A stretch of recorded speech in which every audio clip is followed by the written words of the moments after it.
कल एक बड़ी खबर आई कि कोविन का जो डेटा था, आप सबको याद होगा कोविड काल के दौरान अगर वैक्सीन चाहिए थी तो एक ही तरीका था, कोविन पर जाइए, अपना फोन नंबर, अपना आधार या पासपोर्ट या सेंसिटिव डेटा भरिए, उसके बाद आपको अपॉइंटमेंट मिलता था, आपको जाकर कोविड की वैक्सीन लग रही थी।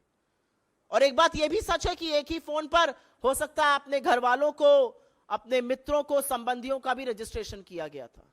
पता चलता है कि यह डेटा सरेआम लीक हो रहा है।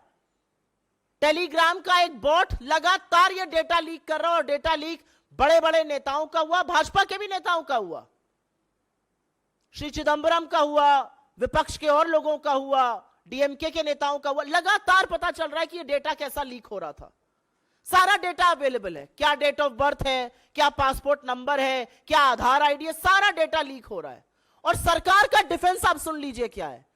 सरकार के जो आजकल सबसे बड़े विश्वगुरु बने हुए एक और मंत्री हैं, जो राज्य मंत्री हैं इंफॉर्मेशन टेक्नोलॉजी के, उनका डिफेंस क्या है?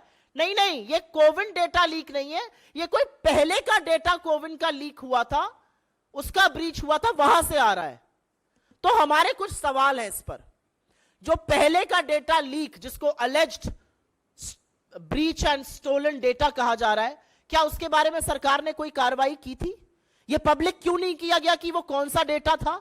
एफआईआर क्यों नहीं लॉन्च करी गई? ये कहां से डेटा लीक होता है? कैसे एक थर्ड पार्टी टेलीग्राम पर सिर्फ नंबर डालने से सारा डेटा मिला जा रहा है? क्या है यहां का डिजिटल पब्लिक इंफ्रास्ट्रक्चर? लगातार सरकार आपका डेटा बटोरने की कोशिश करती है, क्या वो कोविन ऐप हो, क्या वो उमंग हो, क्या वो डिजी यात्री हो, लगातार लोगों का डेटा लिया जाता है। आप डेटा लेते क्यों है जब आपसे डेटा संभलता नहीं है? यह पहली बार तो उल्लंघन है नहीं। और एक बात यह भी सच है कि 2017 में इस देश के उच्चतम न्यायालय ने, इस देश के सबसे बड़े न्यायालय ने डेटा को राइट टू प्राइवेसी बताया था। उस राइट टू प्राइवेसी का क्या हो रहा है?